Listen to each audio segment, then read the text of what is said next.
Mheshimiwa Augustine Garobast Mwarija, jaji na msaidizi wa mahakama ya rufani. Mheshimiwa Dr. Mstaafu Mohamed Siani, jaji kiongozi wa mahakama kuu ya Tanzania. Mheshimiwa majaji viongozi wa divisheni za mahakama kuu. Mheshimiwa majaji wa mahakama kuu mliopo.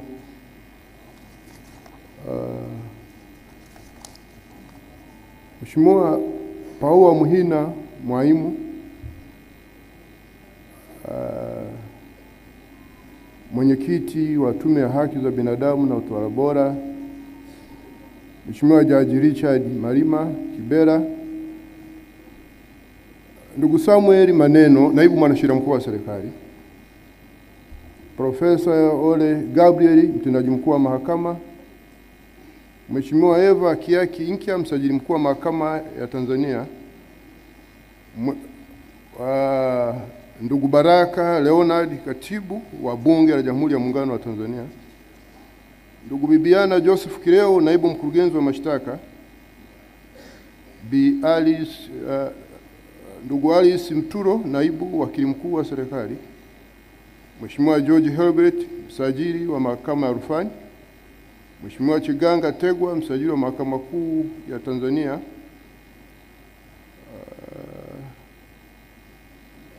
Mheshimiwa Boniface Mwabukusi, rais wa Tanganyika Law Society. Wajumbe wa Baraza la Elimu ya Sheria mliopo. Mkuu wa shule ya sheria kwa vitendo Tanzania. Mheshimiwa naibu wasajili, watendaji wa mahakama, viongozi mbalimbali mliopo. Watumishi wote wa ngazi mbalimbali serikalini mliopo. Ndugu mawakili wapya, wanahabari, wazazi, walezi na wageni waalikwa, mabibi na mabwana. Karibuni sana katika tukio hili.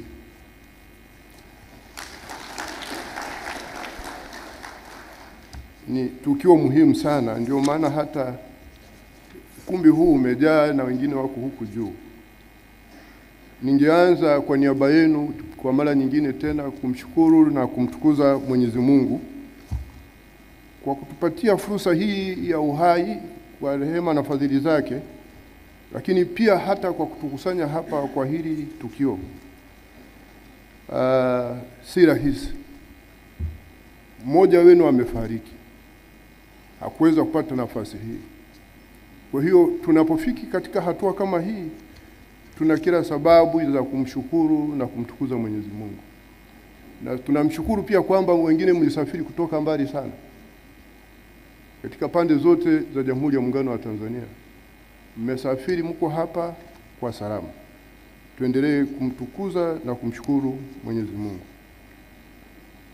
Ninawapongeza ninyi ambao leo mmekubaliwa kuwa mawakili wa kujitegemea.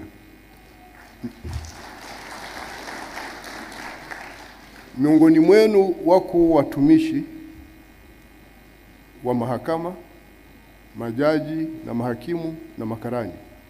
Lakini miongoni mwenu pia wako watumishi wa umma katika taasisi mbalimbali za serikali. Ninyi mtabaki kuendelea na utumishi wenu na mkiishi maadili haya ya utumishi wa umma, na pale mtakapotaka kuondoka mtalazimika tena kuomba sasa certificate ya kutekeleza majukumu ya mawakili wanaojitegemea ambao sio watumishi wa umma.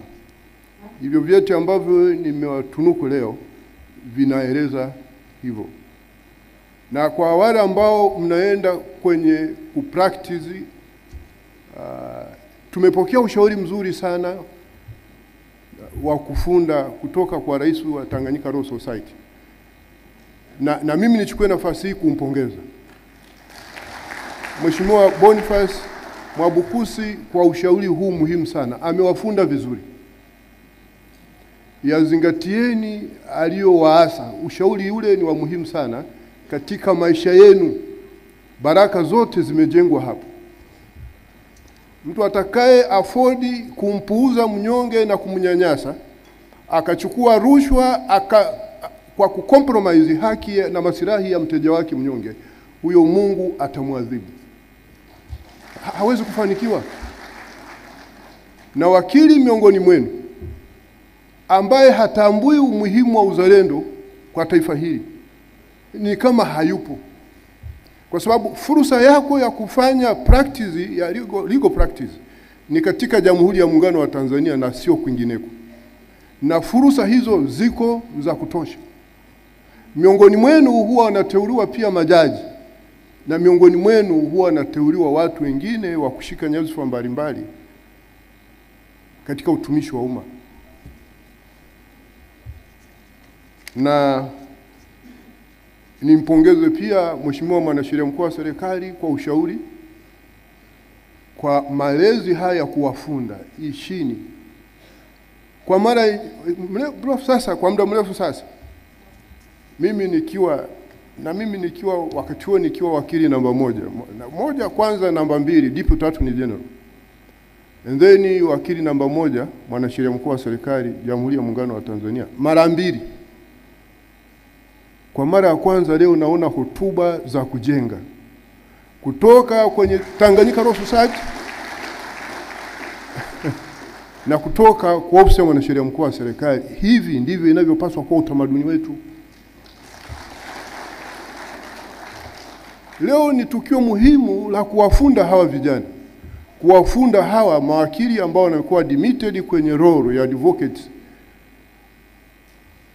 Hivi ndivyo inavyopaswa kuwa, na wanaoongea walipokuwa wanaongea hawa viongozi wana address zile changamoto zilizoko miongoni mwetu.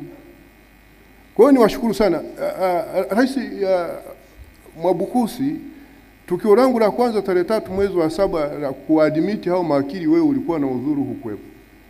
Ninakushukuru sana, umeungana na mimi kuwashauri hawa mawakili kama na mimi nilivyoshauri siku ile. Nikasema ninyi ni wazaliwa wa kwanza, na wazaliwa wa kwanza katika jamii zote duniani huwa ni watu so much special. Sasa na ninyi mnakuwa wazaliwa wa pili, lakini mkiwa wengi hata kwa kuvunja rekodi. Ombi langu kwa Mwenyezi Mungu ni hili, kwamba Mwenyezi Mungu aendelee kuwabariki katika maisha yenu, katika utumishi wenu na shughuli zenu za kutetea haki.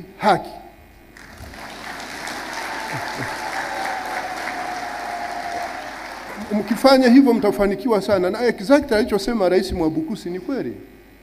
Mungu ni mwanasheria, na yeye ni wa utawala wa sheria, na utawala wake ule unaongozwa na katiba, na katiba ile ina ibara 2: kumpenda Mungu, kumfanya wa kwanza katika maisha yako yote, lakini na kumpenda jirani yako kama nafsi yako.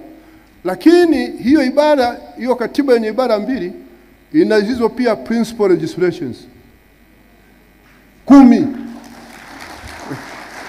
Kwa hiyo ukisoma kile kitabu cha Kutoka, Exodus chapter 20, Kutoka sura 20, unazipata hizo principal legislation ziko 10. Na Kutoka sura ya 21 mpaka 23 pale kuna subsidiary legislation, zile sheria ndogo zinazotafasiri sheria ndogo. So gonna live by these laws, you will succeed in your life. Mheshimiwa Mwabukusi amesitiza sana kuhusu hii ya kuwajali maskini, wanyonge, muwe na huruma. Hapo mtakuwa mnatekeleza amri ya 2, kumpenda jirani yako kama nafsi yako, ambayo ndiyo ibara ya 2 katika zile ibara 2 katika hotuba ya Mungu, katika ile katiba ya Mungu ambayo ni katiba ya upendo. Sasa kwa majukumu haya ambayo mnayo, na nimeona moyo wa utayari wa serikali kupitia ofisi ya Mwanasheria Mkuu wa Serikali kuendelea kushirikiana na Tanganyika Law Society, na ikizingatiwa pia kwamba Mwanasheria Mkuu wa Serikali ndio advocate namba 1. Endeleeni kuzingatia fursa hizi mnazopewa na serikali kujenga mahusiano mazuri na serikali katika kutetea maslahi ya taifa hili, ikiwa ni pamoja na kwenye majadiliano ya mikataba kama ilivyokuwa nasema Rais Mwabukusi pale. Tunataka brain Tunataka brain zenu zitumike. Wale sisi huku serikalini hatuwezi kujifanya kwamba tuna akili kuliko wote. Tuna mashughuli ya mikataba, kuna mashughuli sijua vitu gani na vitu gani na vitu gani. You have got a role to play, and it's so much pivotal, not so much literal, pivotal. Lakini utashirikishwa kama unaonekana pia kwamba una akili nzuri.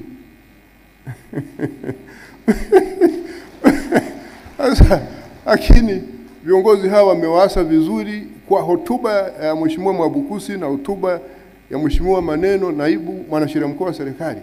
Nadhani mmeweza kutambua hivi kuwa na akili nzuri ni kuwa mtu wa aina gani.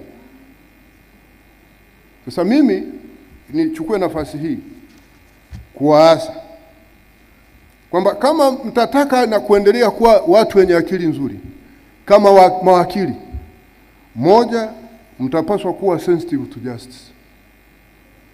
Muiwe kuona haki inatendeka na ninyi wenyewe mtende haki. La pili, mnapaswa kuwa waadilifu, persons of integrity. Uadilifu huko kwa maana mbili. Moja, kuzingatia katiba na sheria za Jamhuri ya Muungano wa Tanzania, zikiwemo na zile sheria zinazo govern utumishi wenu wa wakili. Yaani sheria ya mawakili na kanuni za maadili zinazotungwa na hiyo sheria. Lakini kuzingatia maadili na mira za Jamhuri ya Muungano wa Tanzania.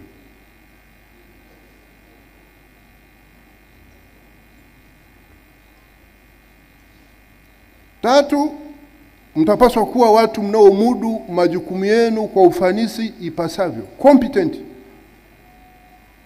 You have gonna be competent. Viongozi hawa wamewawasa namna gani mnaweza kuwa so much competent for taking seriously continuing education. Sio mnaridhika tu na hizo statutes mlizonazo. Jurisprudence inabadilika mapema sana. Mtapaswa kusoma na hata yanayotokea nje ya mipaka ya taifa hili. Mjue, what is law after all? What makes a lawyer? Vyuo vikuu tunachofundishwa, alitufundisha hivyo Profesa Shivi. Mimi nikiwa mwaka wa kwanza chuo kikuu cha Dar es Salaam. Alisema hivi, hapa chuoni hatuwafundishi sheria, ila tunawafundisha namna na how and where to find the law. Namna ya kupata sheria na wapi pa kuzipata hizo sheria. Ndio maana pale kuna somo linaloitwa legal research mnafundishwa. Lakini kitu kingine unachokuja kukigundua kwenye hii what makes a lawyer ni uwezo wako wa kutafasiri sheria hizo, lakini na kuzitoa hizi tafasiri ulizozitoa kwa watu wengine wasiojua sheria au wanaojua sheria, iwe ni mahakamani, iwe ni kwa mteja wako. Na ndio maana kuna somo linaitwa communication skill. Na pale utaona kwamba hata punctuation mark it matters a lot. A simple punctuation mark, it is misplacement kwenye sentence inaathiri maana iliyokusudiwa. Kwa hiyo sio lazima usome international law ndio ujifunze mambo mengine yanayotokea duniani. Provided they have got a client who needs your service, will be able to provide that legal service competitively. Kana kwamba ni mtu aliyesoma hizo international law. So swala la competence ni muhimu sana. And on my side, I have been so much keen on this one. Even when I was practicing as a judge of the High Court here, those who were entering appearance before me, they so much know about me.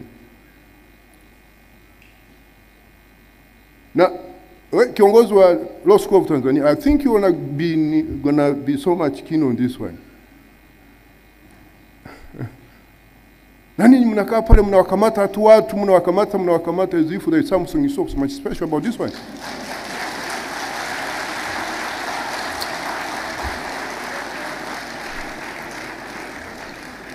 Nimeshawaambia what makes a lawyer. Ndivyo hivyo vitu viwili. Nothing else. Haya mambo mengine unakuja kuyajua unapoenda kwenye practice. And on a serious note, I would like to advise the Law School of Tanzania to have a practical oriented training programs rather than this so much theoretical. Kwenye theory ndipo nakamata watu wengi, lakini sio kwenye practical.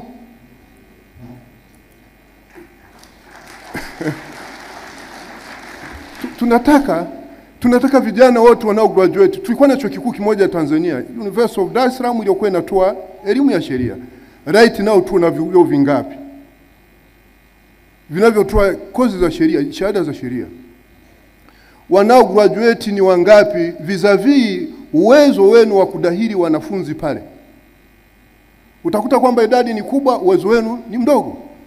Hawa watu wamewekewa sharti ili watambulike kama wanasheria, wajiajiri au wajiajiriwe, lazima wawe na hiyo elimu. Postgraduate diploma ya sheria. Sisi serikalini tunachukua hatua. Tunataka kila mhitimu wa shahada ya sheria apate access ya kusoma hicho chuo, kusudi ije msaidie na yeye ama kujiajiri au kuajiriwa.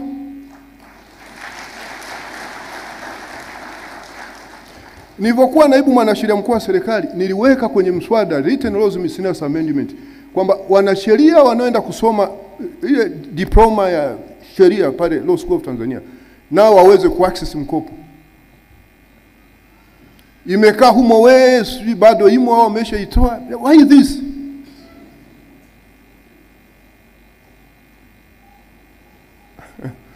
Hatuwezi kuafford kuwa na tabia ina hiyo. Hawa watu watafanyaje? Wao wanaenda kusoma vyuo vikuu kwa mikopo. Na ili waweze kupractice wanapaswa wao wamesoma Law School of Tanzania. Mikopo hawana. Sasa wataendaje pale kusoma?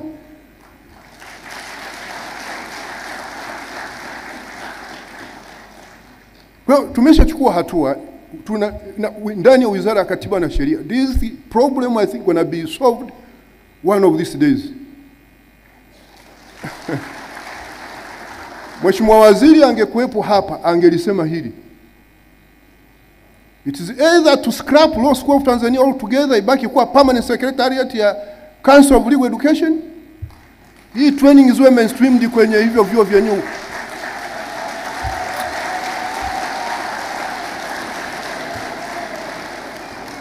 That is it. Otherwise, serikali lazima itoe mkopo kwa kila mwanafunzi ili aweze kuaccess ile kitu. Now, this is so much important kwa sababu after all, hata ukisoma ile dira ya maendeleo miaka 20, msingi mkuu unazungumza juu ya utawala, amani, haki. What is this here?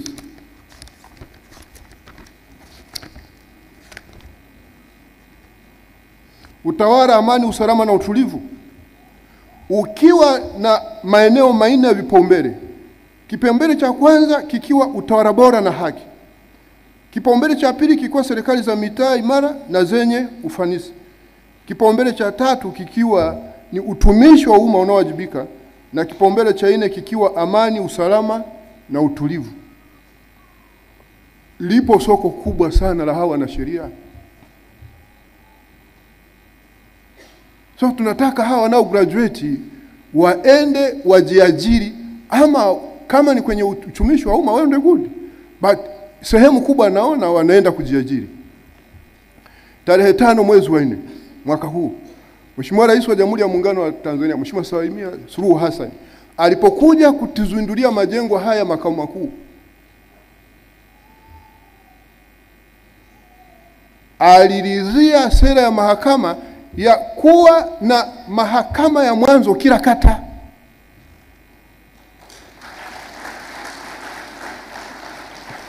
Wenzetu wa jeshi la polisi tayari wapo kwenye hizo kata. Maana yake tutajenga mahakama za mwanzo kila kata. Na ndio maana unaona umuhimu wa ushauri wa Mheshimiwa Mwambukusi hapa kwamba ninyi tawanyikeni. Right now mawakili wa kujitegemea na mawakili wa serikali wanaruhusiwa kwenda kwenye mahakama za mwanzo kama hakimu ni hakimu mkazi. Yaani hakimu ni ambaye ana shahada ya sheria. And I can assure you, kwa hii ambapo nafasi ya kipaumbele cha kwanza katika msingi mkuu wa dira ni utawala bora na haki, na hivi vitu huwa vinaenda pamoja. Tunataka wanasheria wanao graduate wapate soko, wasiwe na sababu ya kuilalamikia serikali.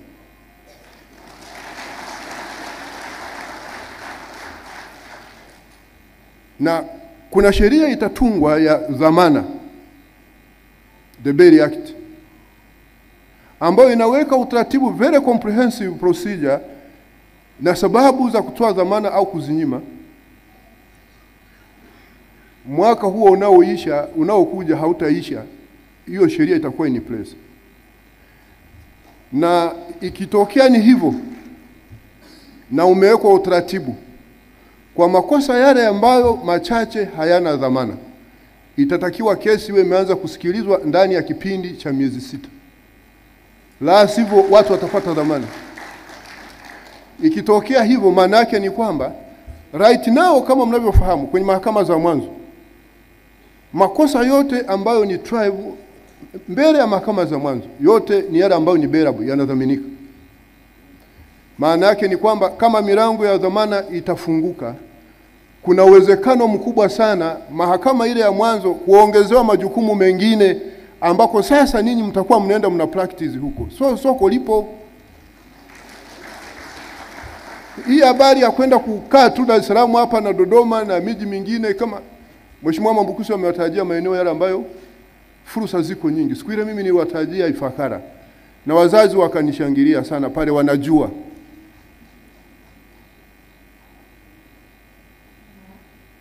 Kwa hiyo niwaombe sana, jiandaeni, lakini tunataka watu ambao ni so much competent. Kwenye eneo hili huwezi kuacha sheria hapa. Sheria inahusika kila sehemu. Kwa hiyo mimi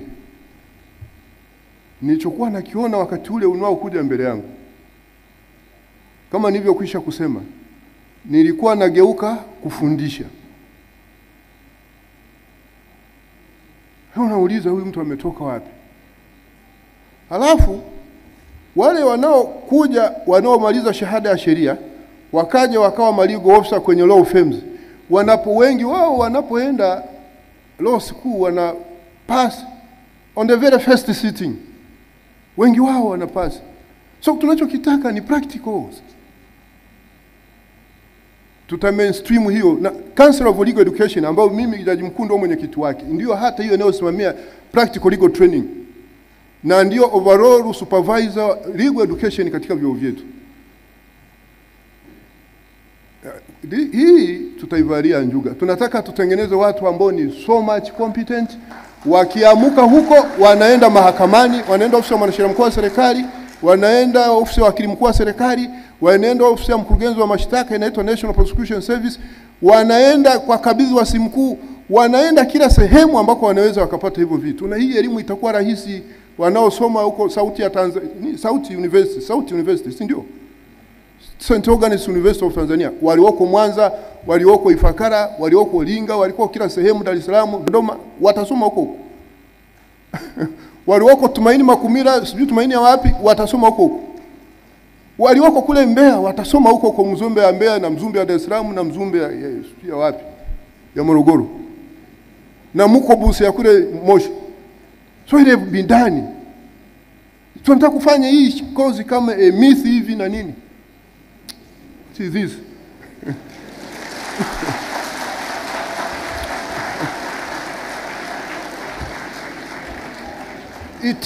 It is a practice which makes perfect.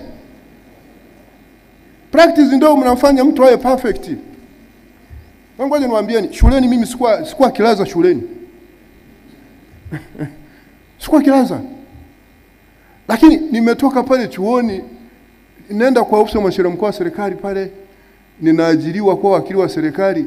Ndio nigundua kwamba kumbe kule shuleni kule ilikuwa ni matheory tu anaturundika vichwani humu yamejaa kichwani hakukuwa na kitu. Lakini nilianza kupractice ndio nikajua. Sasa sisi tumekazania makaratasi ya wapi?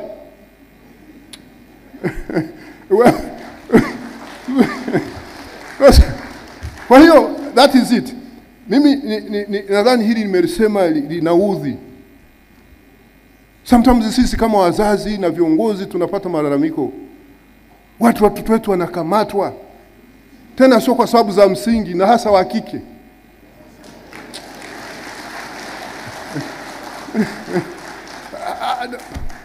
Wakati fulani nilikuwa chairperson wa school governing body. Hiyo Law School of Tanzania. Kama DP 3 ni jeno.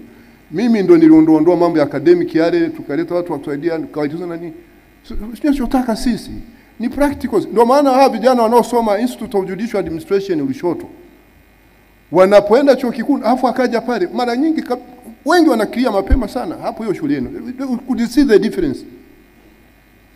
Na ndio maana Mheshimiwa Mwambukusi amesema wale makarani mahakamani wakati fulani wanajua zaidi kuliko mawakili, yuko na mheshimu.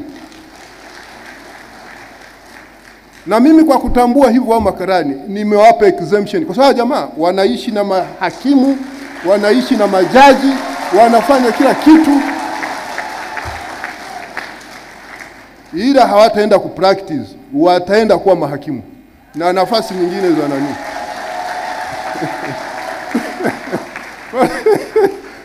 Sisi kama tunajifunza kutoka kwao. Kwani law school haipaswi kufundisha substance ya law, inapaswa kufundisha procedure. This guy live by procedures. Hii sheria nani atakufundisha? Ndio professorship akatuambia bana, sisi tunachowafundisha hapa chuo kikuu sio sheria, substance ya law. Tunawafundisha how and where to find the law. The procedure so much penny. Kila sisi sheria zote duniani tutazishika uzijue hata hapa za Tanzania tu. Hii akili nyingine fadhali.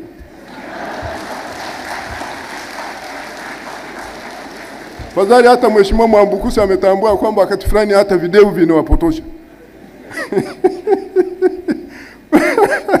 So hiyo ya competence nimeichukulia muda ya msingi sana kwa sababu kama taifa wakati fulani tunaumia kwa sababu ya poor competence. Amezungumza kwa uchungu sana Mheshimiwa Mwambukusi. Competence imechukua muda mrefu sana. How can we help tunavyo kubuild competence yetu na capacity?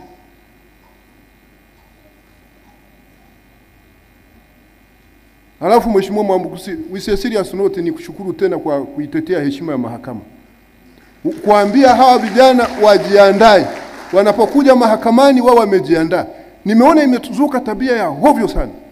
Wakishinda kesi wanasema mahakama iko huru.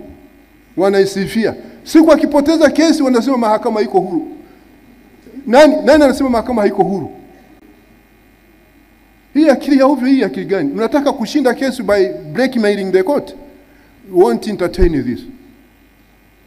Na hii ya uadilifu wenu inapaswa iende namna gani mna behave kuhusiana na mahakama na proceedings zake.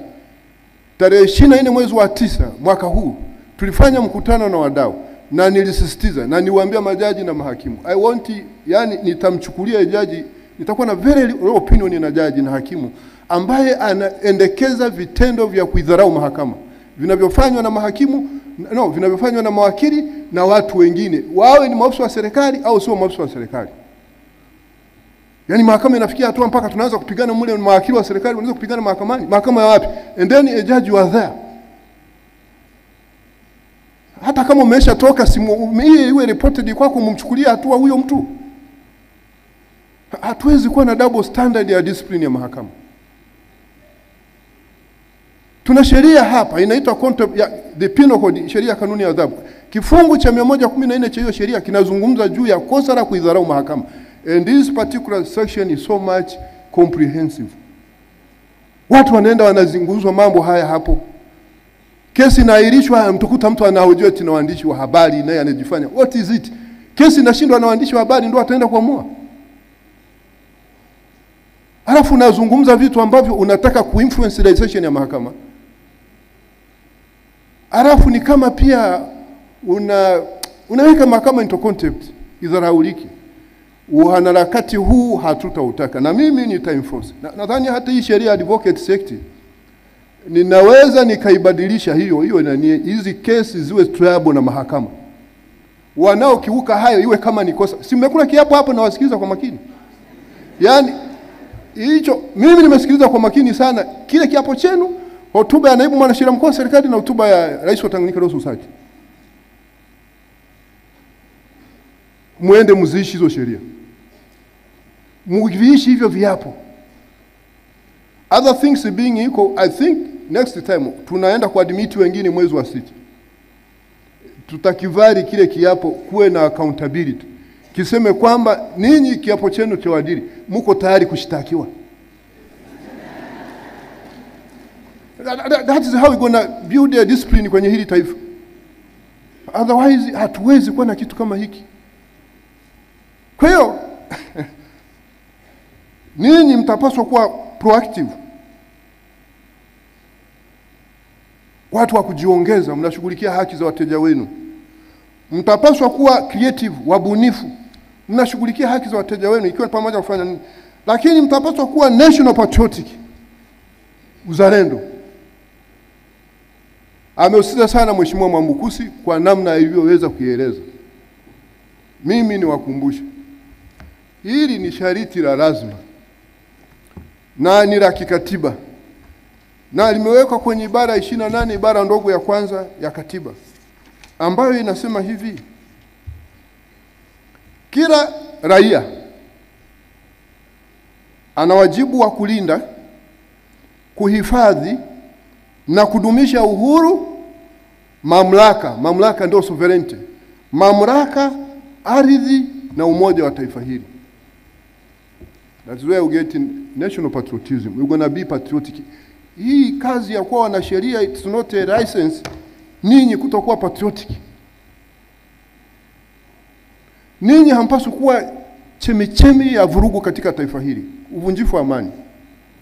Alafu kwanza kitu cha ajabu sana, ninyi fani yenu hii, taaluma yenu hii inashamiri na kunawiri pale ambapo kuna utawala wa sheria. Yaani hiyo ndio amewaambia hapa, that is where butter and the bread. Amani kikosekana katika taifa, where you go practice whatever this profession of yours, ni wapi utakapoenda kutekeleza hayo masharti ya nani? There's no rule of law. Utaenda mahakama ya wapi? Mteja gani atakufuata uende kumwakilisha? Kwa hiyo kwa hiki is a serious note. I would like to advise you, be so much keen to defend the interests of this nation, national interests, to defend the public interest, to defend the interest of justice. Hivyo vitu vitatu. Na sheria zote na katiba zinahusu haya mambo matatu tu. Zinahusu maslahi ya taifa, maslahi ya umma, na maslahi ya haki. And that is it. Nothing else. Hawa vijana wanatoka chuo kikuu hawakupikwa vizuri, wanaenda law school wanashinda pale Sinza. Alafu na matumizi sijui ya artificial intelligence, akili zinaharibika, wanadhani hawawajibiki kwa mtu yoyote. Hii utawala wa sheria uliowekwa kwenye ibara 26 ya Katiba ya Jamhuri ya Muungano wa Tanzania hauko pale kama urembo, kama vikuku na vipini kwenye pua. Ule iko pale ina purpose. Bila utawala wa sheria hakuna ustawi wa taifa, ustawi wa wananchi unaozungumzwa kwenye ibara ya 8 ya Katiba ya Jamhuri ya Muungano wa Tanzania. Kwa hiyo utawala wa sheria umetajwa kwenye ibara 26. Na anayekiuka anachukuliwa hatua, na sio lazima achukuliwe hatua na vyombo vya dola. Wewe mtu yeyote anaweza kumchukulia hatua. Ibara 26 ibara ndogo ya kwanza nasema kila mtu ana wajibu kufuata wa kuitii katiba hii na sheria za Jamhuri ya Muungano. Kila mtu, hata mimi na hata waheshimiwa majaji wenzangu na ninyi mawakili. Sababu article 2, kila mtu ana haki kwa kufuata utaratibu uliowekwa na sheria kuchukua hatua za kisheria kuhakikisha hifadhi ya katiba na sheria za nchi. Na wakili Mwambukusi amewasitiza hata hiki, na ndicho mnachofanya. Sio lazima uwe wakili tu, hata mtu mwingine. Yeye ambaye sio mwanasheria ataenda kwenu wanasheria, mtamtetea. Kulinda. Kila mtu ana haki kwa kufuata utaratibu uliowekwa na sheria. Utaratibu uliowekwa na sheria sio kujichukulia sheria mkononi.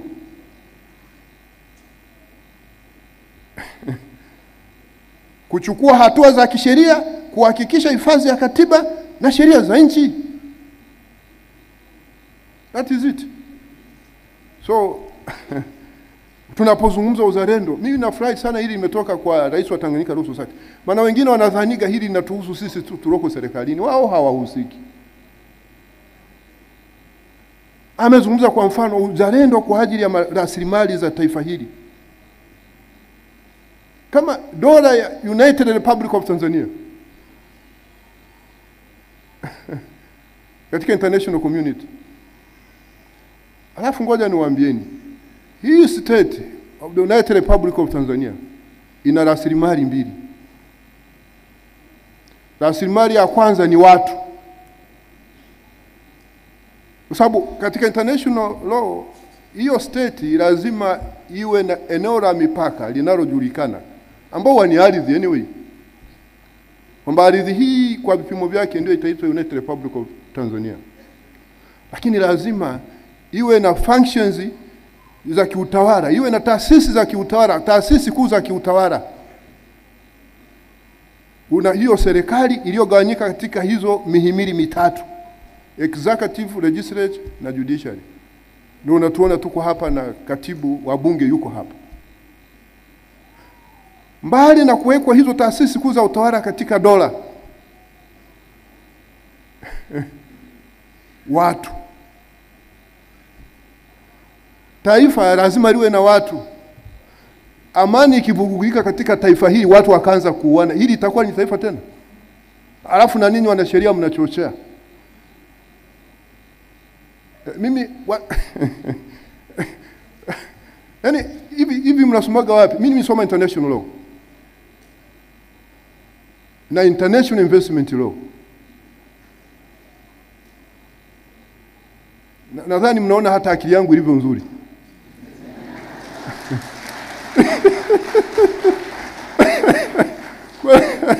Sasa tunajua hivi vitu.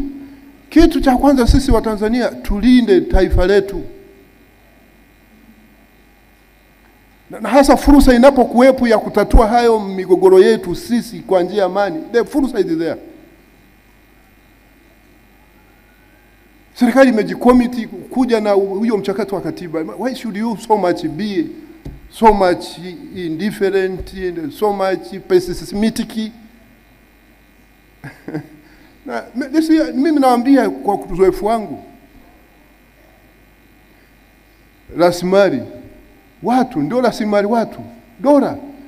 Kukiwa na vita hapa, amani ikavunjika, watu hawapo. Mnanionaga ninyi watu wanahama, wanakuwa wakimbizi, wamebeba mabegi, mnaona. That is no longer a state. Kuna taifa moja jirani hapa mnalifahamu. Hata linaingiliwa tu na sehemu ya nchi yake ile nyingine. That is it. Shida za nani? So mimi niliamini kwamba wanasheria watakuwa watu wa kwanza kuwa sensitive kuijua hiki na kushauri watu how to behave. Na namshukuru sana Rais wa Tanganyika Law Society kwa hicho alichokifanya leo. Kwa sababu ninyi mnajua sheria, mnajua utawala sheria, ni tofauti na watu wengine mitaani. Vyuo vikuu sisi tulikosoma, na hasa chuo kikuu cha Dar es Salaam wakati ule wa migomo. Migomo ile ilikuwa inaongozwa na watu wawili. Wanasheria wanapanga mikakati ile, wanajua pa upenyo pako wapi, na watu wengine wako execute wahandisi. Sasa ninyi wanasheria, tumaini langu ni kwamba mimi naongea na ninyi kama mlezi wenu. Naongea na ninyi kama mlezi wenu, lakini kama kiongozi ambaye ina maslahi ya ustawi wa taifa hili. Nimeshawaambia ninyi ni wapi mtakapoenda kupractice hiyo taaluma yenu. Kama hakuna utawala wa sheria, it's not there. Kama wazazi wenu hawafundi huko, mimi nimewafunda leo.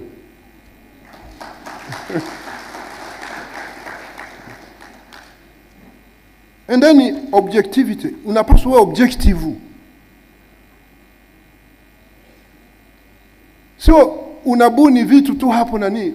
kama kesi ya kwako umeulizwa na jaji, umeulizwa na hakimu, ama hoja imeletwa na wakili wa upande mwingine, unaona kabisa kuna anachokisema ni kweli, just admit it. Kuwa objective tu. Mwanasheria hapaswi kuwa subjective, anapaswa kuwa objective. Kwa leo, lakini kuna moja la mwisho, accountability. Na haya yote niliyokuwa nazungumza yote yana zero in kwenye issue ya accountability. Ujitambue kwamba wewe ni accountable kwa nani? Accountable kwa mteja wako, accountable kwa Jamhuri ya Muungano wa Tanzania, and nothing else. Na hizi accountability zilizowekwa tena imewekwa kwenye katiba. Uwajibikaji. Na muona kwenye hii dira ya taifa ni kipaumbele cha 3, uwajibikaji. Sasa ibara ya 25 ya Katiba ya Jamhuri ya Muungano wa Tanzania inasema hivi, ibara ndogo ya kwanza: kazi pekee ndio huzaa utajiri wa mali katika jamii. Hiyo kazi yenu ya mnaenda kufanya pamoja na hiyo ya kwenu ndilo chimbuko la ustawi wa wananchi na kipimo cha utu. Amesitiza sana Rais wa Tanganyika kipimo cha utu, na naibu mwanasheria mkuu wa serikali msikia kwenye salamu yake akizungumza juu ya kazi na utu.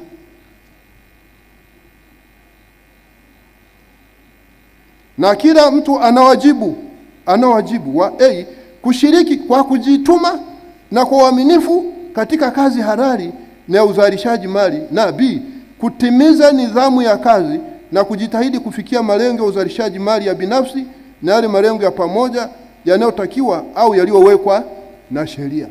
Ninyi malengo yenu yote yamewekwa na sheria. Gona mjitume na muwe waaminifu. Na alafu mimi na waheshimiwa majaji, nadhani waheshimiwa majaji hawa ni watu wema sana. Mimi ninavyoona yaani mengine naonaga mnawafanyia pale.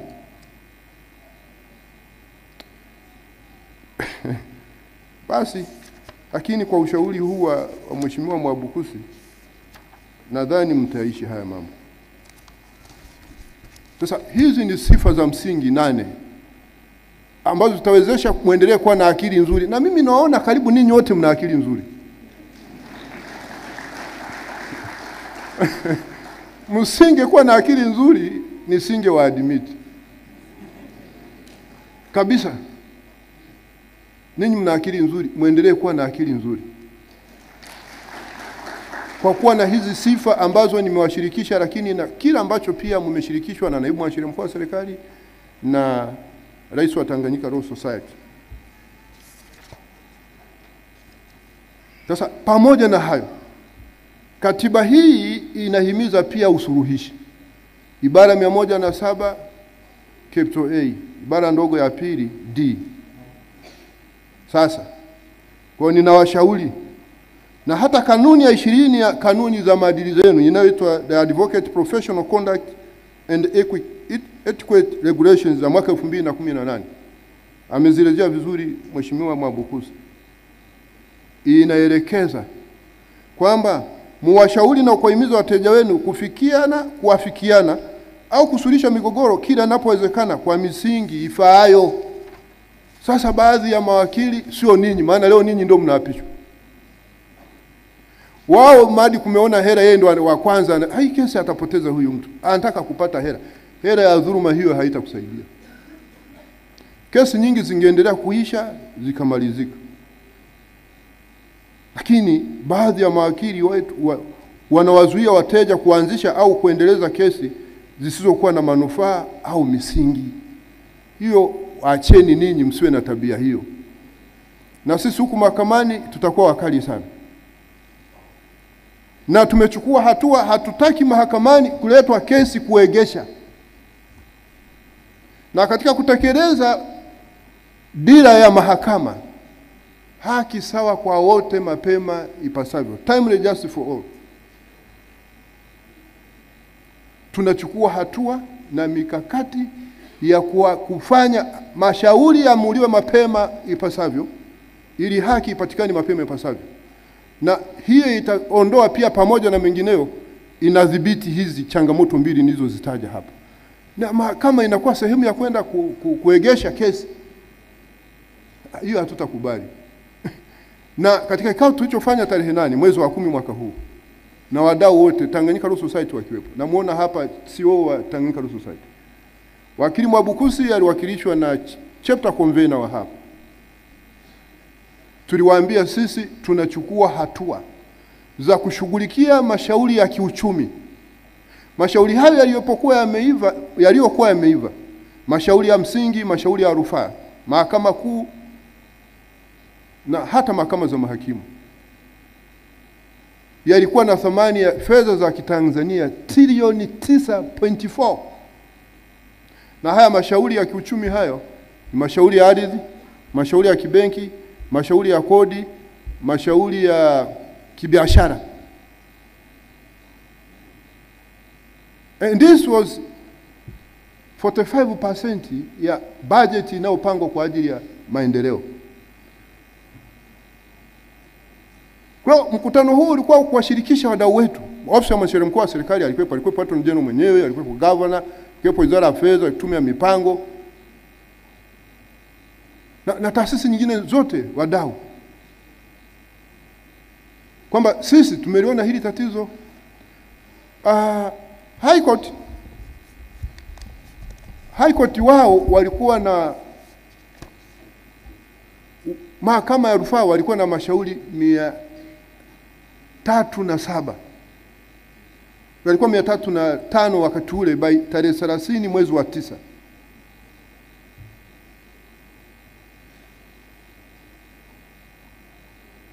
High Court yalikuwa nadhani 1220.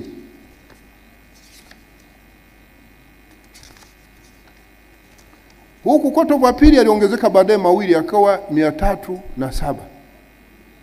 Tumewafanyia utaratibu wa kuyasikiliza hayo mashauri yote. Right now tuko katika mashauri yote yapatayo 1527. 72% yamesha kamilika kusikilizwa.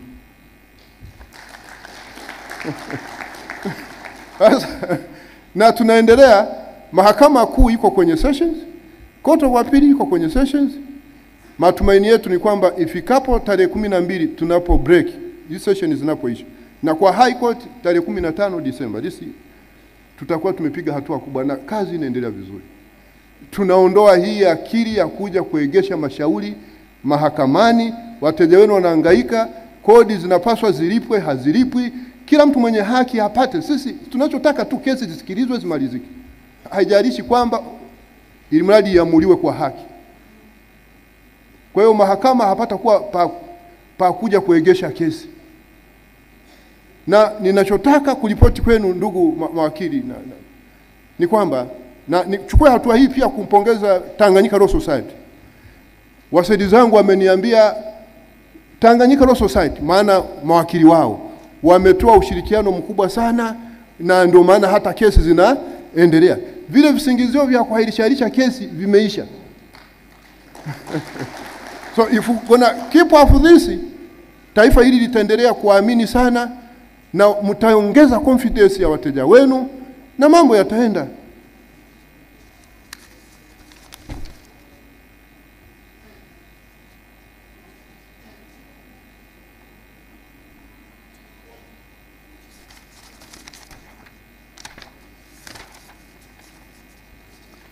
Sasa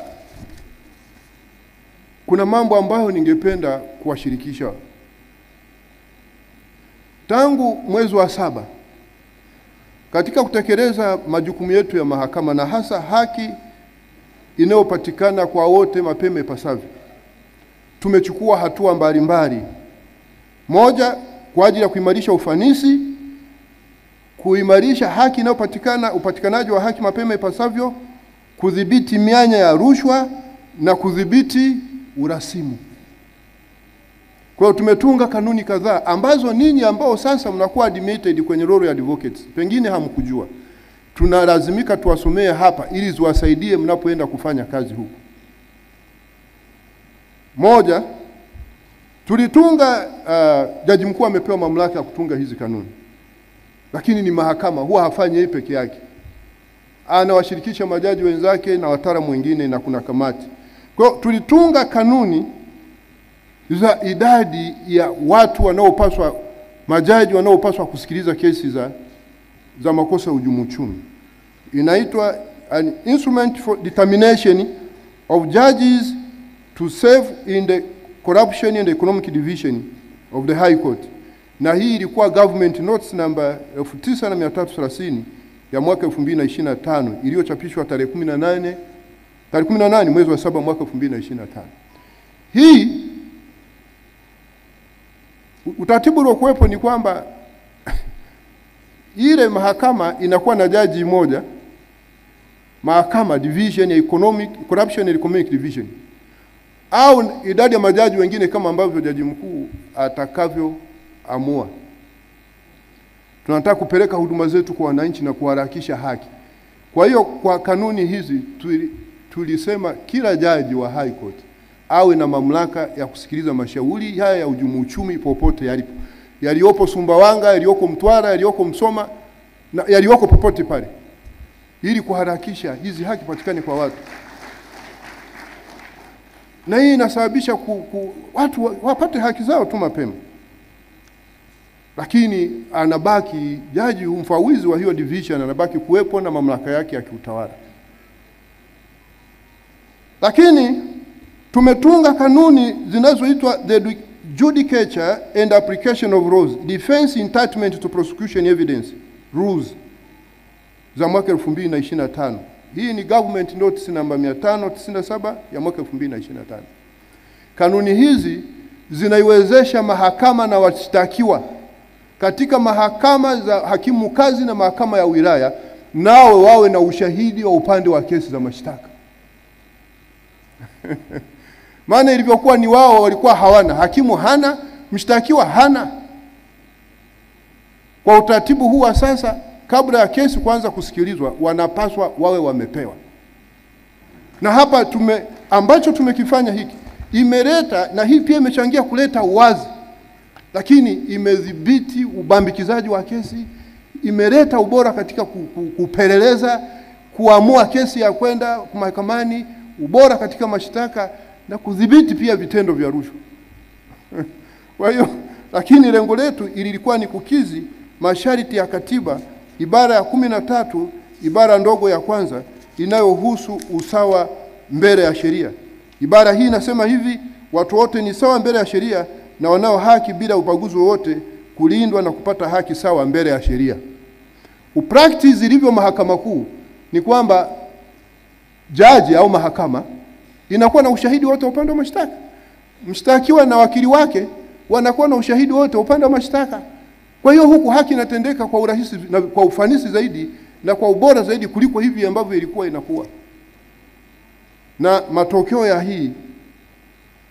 hii ni kwamba faida zake, manufaa yake ni kwamba imeleta wazi katika uendeshaji wa mashauri, na kama nilivyokwisha kusema, imeimarisha hata ubora wa upelelezi, ubora wa maamuzi ya kwenda kesi za kupeleka mahakamani, ubora wa uendeshaji wa mashauri, lakini pia inadhibiti mianya ya rushwa na ubambikizaji wa makesi. Na matokeo yake ni kwamba mashauri yamepungua sana kwenye mahakama za wilaya na mahakama za hakimu mkazi.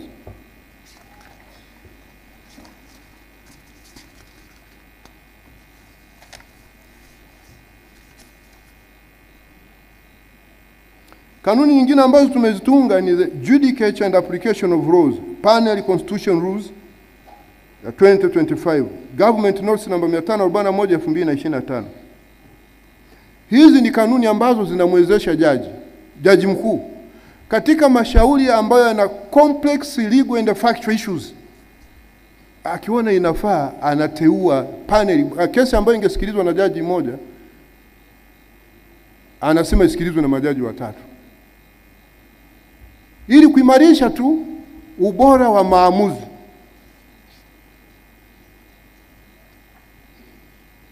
Lakini pia tumetunga kanuni zinazoitwa the Judicature and Application of Rules, Constitutional Petitions Practice and the Procedure Rules za mwaka 2025, GA namba 540 ya mwaka 2025. Kuna mashauri ya kikatiba yanayoangukia ibara ya 12 hadi ya 29.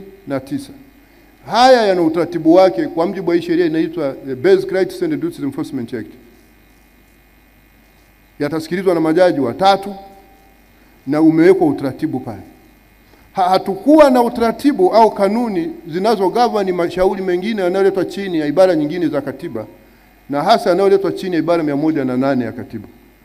Na matokeo yake kesi zile zilikuwa nasikilizwa na jaji mmoja, lakini nyingi ya hizo kesi zinazoletwa chini ya ibara 108 unaona kama ni kesi za kisiasa hizi zinabeba settlements na nini. Kwa hiyo tulichokifanya tukasema mtu mmoja huyu tumuongezee wengine wawili. Kwa hiyo hizo kesi za kikatiba zisizoangukia kwenye Basic Rights and Duties Enforcement Act nazo zitasikilizwa na majaji watatu. Na ninyi mawakili mnaopenda kuchukua kesi za kikatiba na kuzipeleka mahakamani wakati nyingine hazina vichwa wala miguu, mwende mjiandae vizuri mbele ya hao majaji.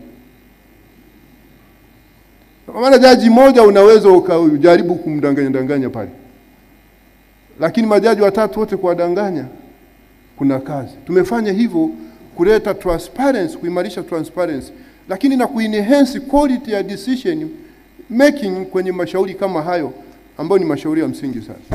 Lakini tumetunga kanuni nyingine zinazohusu masuala ya mirathi katika small estates. The Primary Court Administration of Estates Amendments Rules, Government Source number 428 za mwaka 2025. Hizi kanuni zimewekwa, tunataka moja ya faida hizi kanuni ni kupunguza urasimu katika masuala ya mirathi na kuimarisha wazi katika masuala ya mirathi na kudhibiti matumizi mabaya ya fedha za mirathi za marehemu. Na kwa kanuni hizi tunaanzisha accounts za mirathi. Kwa zile fedha zinaweka kwenye account, baada ya kuziweka kwenye account ya mahakama, wanafungua, wasimamizi wa mirathi wanafungua account kwenye mabenki. Zinaitwa mirathi accounts. Na hii inawezesha hawa jamaa wanaojiita wasimamizi wa mirathi wasiabuse mali za wale marehemu. Maana nao walifanya mtaji, na ukitaka kuchukua fedha humo mpaka kwa kibali cha mahakama. Lakini kingine ambacho tumefanya na hizi kanuni zinaendana na zile kanuni nyingine za mashauri makubwa ya mirathi ni kwamba sheria iliyokuwepo ni kwamba matangazo ya mirathi yalikuwa yanatangazwa kwenye gazeti la serikali peke yake. Sasa gazeti la serikali linatoka mara moja kwa wiki. Na anayelisoma ni nani? Anayesoma nakuta wengine wenye vipara ndio wanasoma hilo magazeti. Yaani walioko kwenye taasisi za umma. Wananchi wa kawaida wanasoma magazeti. Kwa hiyo tumediversify. Hizi mirathi zitatangazwa pia katika magazeti haya ya kawaida ya kila siku. Tunaleta wazi. Na mirathi, ngoja niwaambieni, mawakili amesema hapa Mwabukusi, mawakili wanaoshiriki kuhujumu wajane na wagane kwenye mirathi wanalaana.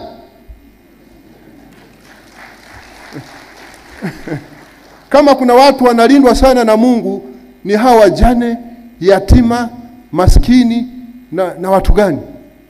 Alafu wewe ndio wahujumu wetu, unataka kununua vigari vinaitwa vivitis. Utakuwa salama? Hizi kanuni zinaendana na kanuni nyingine, the Probate Amendment Rules za mwaka 2025, Government Notice number 429 ya mwaka 2025. Maudhui yake ni kama nilivyosema hizi kanuni nyingine. Alafu kanuni za mashauri ya uchaguzi zimetungwa hizi na tukazifanyia mabadiliko na ikatolewa revised edition. Hizi zinapatikana kwenye Government Notice namba 637B ambazo zilitangazwa tarehe 28 mwezi wa 10 mwaka 2025. Na sambamba na hizo kanuni za mashauri ya uchaguzi wa wabunge, tangazo la serikali namba 637B la tarehe 28 mwezi wa 10 2025. Hizi zinawasaidia. Sasa hivi yamefunguliwa mashauri ya mirathi. Tulipofanya amendment tulichokifanya, tukasema ili kanuni kuwa user friendly, tuzitengeneze revised edition. Ili mtu anaposoma asome zile kanuni comprehensive bila kulazimika kwenda sijui kutafuta sijui amendment iko wapi. Kwa hiyo Attorney General kwa mujibu wa ile sheria inaitwa the Law Revision Act akazigazeti tarehe 28 mwezi wa 10. Na kwa nini? Baada zile kanuni kutungwa, tulifanya seminar, workshops kwa mahakimu, kwa majaji wa ngazi zote, na hata mawakili wa serikali nao walifanya hizo seminar. Tukaona pale, tukapokea mashauri ya kuziboresha. Kwa hiyo ni kanuni bora zitawasaidieni ninyi mtakao upata fursa ya kuwakilisha hawa watu waliofungua mashauri yao mahakamani. Lakini pamoja na hiyo tukatunga kanuni za marekebisho tukarekebisha kanuni kwenye hii sheria mwenendo wa mashauri wa madai, the Civil Procedure Code, amendment of the first schedule rules, government notes number 569 za mwaka 2025. Kwenye hizi kanuni kuna mambo mawili. Moja ni swala la execution za decree, kwa Kiswahili wanahitaji kukazia whatever hii kwenye mahakama kuu utaratibu unajulikana. Anayesimamia utekelezaji wa hizo decree tuzo ni msajili, deputy registrar. Utaratibu unajulikana mahakama kuu. Lakini mahakama subordinate courts, mahakama za mahakimu hizi, ilikuwa inatajwa tu kwamba ni court. Sasa court ni kila mtu aliyoko pale. Kukawa na abuse ya hizo execution na ukawepo na ufisadi. Tulichokifanya tukasema atakaye execute, atakaye simamia utekelezaji wa tuzo ya mahakama, hiyo decree, kama ni mahakama hakimu mkazi, atakuwa ni hakimu mkazi mfawizi, au hakimu mwingine ambaye atamteua yeye anayemwaminika. Tunataka liability iwe kwake yeye mwenyewe, watawajibishana wao wenyewe pale. Kama atateua mtu ambaye akili yake sio nzuri, watajuana wao wenyewe, kuliko kumwachia jaji mkuu. Exactly that is the same kwenye mahakama za wilaya. Hakimu mkazi mfawizi wa wilaya, yeye ndio atasimamia utekelezaji wa hiyo tuzo. La sivyo atateua hakimu mwingine anayemwamini. Waketiwana kwa njama, likaharibika, litawafia mikononi mwao na wataajibika wote.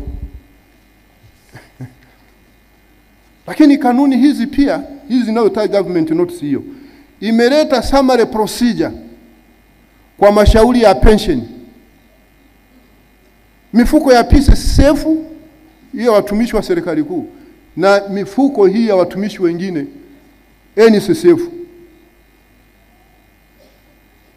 Waajiri wamekuwa hawapeleki michango ya waajiriwa wao. Fedha wanakusanya hawapeleki. Mtu anastaafu, anaenda pale kwenye pension, anasema hakuna, walikuwa hawaleti. Alafu na ile pension sijui waga zinara usingizi. Kwa nini mlikuwa mwadai? Nimeorodhesha, kila siku mnawakagua na mna vitengo mnaita vya inspection. Hii dhuluma hii sijui inatoka wapi? Alafu jamaa akija mahakamani, unakuta wana sheria wanazungumza na Kiingereza kingine kizuri, kingine kibovu. Wanasema maneno mengi. Sasa tulichokifanya kubadilisha kwenye hizi kanuni, mashauri haya ushahidi upo, ni kwamba yatashughulikiwa chini ya utaratibu wa summary procedure, utaratibu wa mfupi, sio sijui na vitu gani. Na ukitaka usikilizwe, itapaswa udeposit how much, unapaswa udeposit fedha yenye thamani isiyopungua 50% ya deni unalodaiwa. Sasa hizi kanuni zilianza kutumika zilitangazwa ni government notice ya namba 569/2025. Nadhani zimeanza kutumika mwezi wa 9. Hii tarehe hapa nimesahau kuweka. But ninyi you can google this one kwenye website za Attorney General, za Solicitor General, kwa CPD, kwa nadhani government printer pia mnaweza kuziaccess hizi sheria. Zitawasaidia. Tunataka hawa watu wanaofanya kazi michango yao iende. Wakati fulani nilisema nadhani ni kosa la uhujumu uchumi. Wao fedha umekusanya, halafu uzipeleki. Umezipeleka wapi? Unazitakatisha au unazifanyaje? I think the Director of Public Prosecution is gonna be keen on this one. Hivi katika hali ya kawaida wengine tunakuwa mpaka tunafanya kazi tunaota na vipara afu tunastaafu, Alafu unaenda pale upate mafao yako, anakuambia mzee hayapo. Si unadondoka hapo. Mnawadanikizaje hao watu? Na huku kazini tulishapata na BP na vipara tumeota na makunyanzi, sura zimekuwa tena sio nzuri.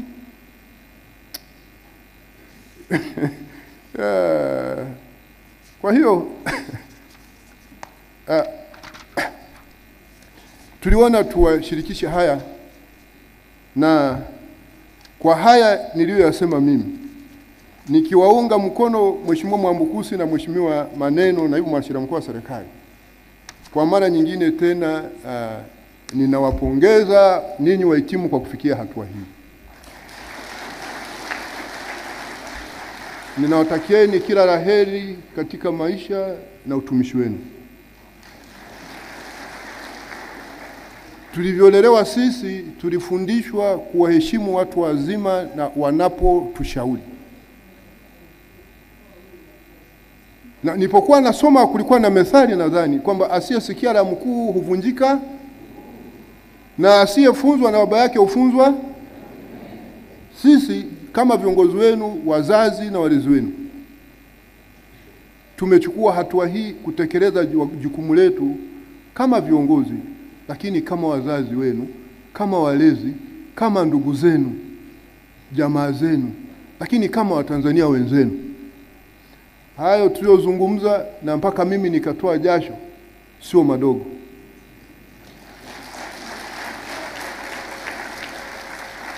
Watu wazima wa umri wangu, nimemwona mama yangu pale.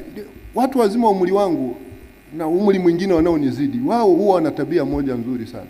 Huwa siku zote wanapenda kubariki watu. Kwa hiyo hata mtu mzima anapokushauri nia yake ni njema, anataka ubarikiwe, uwe na baraka. Ukizipuuza huo ushauri, na hasa kama ni washauri wa maana wa kisheria na halali, utakuwa wewe mwenyewe unajitafutia tatizo na hautakuwa na wakumlaumu.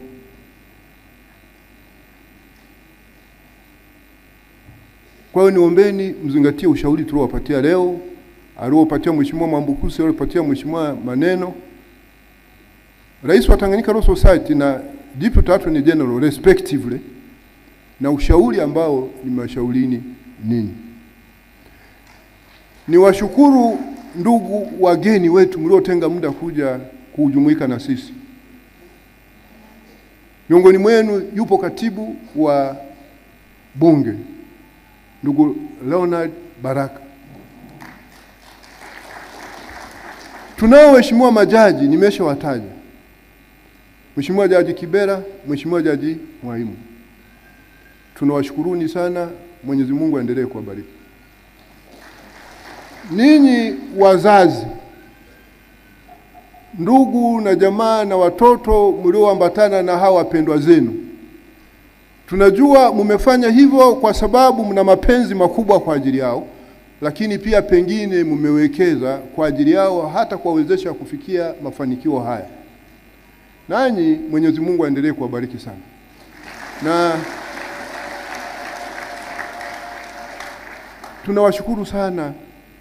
tunawashukuru sana kwa pia kuona umuhimu wa kuja kujumuika nao na kuifanya sherehe hii iweze kuwa ya muhimu na kufana kiasi hiki.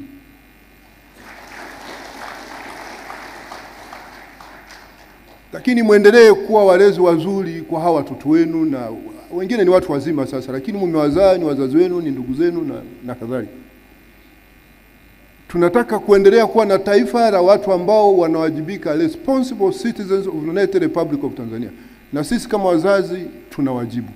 Mkiacha kuwahimiza na kuwafundisha na kuwalea, yakiharibika hasara kwenu nini. Na sehemu fulani katika zile sheria, zile principal legislation, kuna sheria inazungumzwa pale. Nadhani sheria ya 5. Waheshimu baba yako na mama yako ili upate heri na kuishi miaka mingi duniani. These parents of yours, they might have sacrificed a lot. Wanaweza kuwa wamejitoa sana kuwawezesha ninyi mfikie hapa mlipofikia. Na wengine ni mama zenu. Mama zetu wale wanahangaika, matumboni mwao tunakaa miezi 9 alafu tukiwasumbua tumboni. Ndio maana wanaugua. Halafu tukisha zaliwa, hasa vile vinavyotoka Kigoma na Bukoba, vinalialia, vinasumbua mama zao. Lakini wanakuvumilia. Unafika mpaka hapa, afu unafika hapo unajifanya mimi Nshomile ya wapi? Itapaswa muendelee kuwaheshimu na kuwajali na kuwathamini. Mila zetu za Kiafrika extended families hizi ni za maana sana. Extended families. Mimi kila wakati siku nizungumza tarehe 3 mwezi wa 7 niwaambia umuhimu wa extended families. Ndio unawafanya wote wengine wanakuja leo hapa. Wengine wala hata mkusomeshwa na wazazi wenu, mmesomeshwa na kaka zenu, dada zenu. Gonna respect this and take it seriously. Kwamba ni watu muhimu katika jamii, majirani zenu na Watanzania wote. Baada ya kusema hayo, Mheshimiwa majaji, kwa mara nyingine tena niwashukuru sana kwa kutenga muda wenu kuja kuniunga mkono kwenye jukumu hili kubwa sana la kitaifa. Najua majaji wengi wa Court of Appeal mko kwenye session mnaendelea. Na majaji wengine wote wa High Court wako kwenye session mnaendelea. Lakini mmelazimika kuja kuungana na sisi. Sisi tunashukuruni sana. Mheshimiwa Hamidi, Jaji Mwarija, tunakushukuru sana. Najua ulikuwa kwenye session kula Arusha na unaendelea, lakini umetenga muda wako kuja kujumuika na sisi. Lakini umuhimu naona wa ninyi kuwa na sisi kwa sababu ninyi kama viongozi ndio mnawasimamia hawa jamaa. Hawa jamaa, nadhani ushauri wangu kwenu ni kwamba nadhani tuwe wakali zaidi kwa jamaa ili akili za jamaa ziwe nzuri. Maana hata sisi akili zetu kuwa nzuri hivi tulichapwa viboko hivi. Kwa hiyo lakini majaji ni watu wenye hekima sana. Mwenyezi Mungu aendelee kuwabariki sana Mheshimiwa majaji. Aendelee kuwabariki katika maisha yenu, katika utumishi wenu na shughuli zenu. Watumishi wote wa mahakama, wana sheria kwa maana judicial officers, na watumishi wote wa mahakama wasio judicial officers. Mwenyezi Mungu aendelee kuwabariki sana. Mwenyezi Mungu aendelee kuwabariki sana watumishi wote wa ofisi ya mwanasheria mkuu wa serikali, watumishi wa ofisi ya taifa ya mashtaka, watumishi wa ofisi ya wakili mkuu wa serikali, watumishi wote wa Tanganyika Law Society, na watumishi wote wa Law School of Tanzania, na kila mwananchi wa Jamhuri ya Muungano wa Tanzania. Asanteni sana kwa kunisikiliza.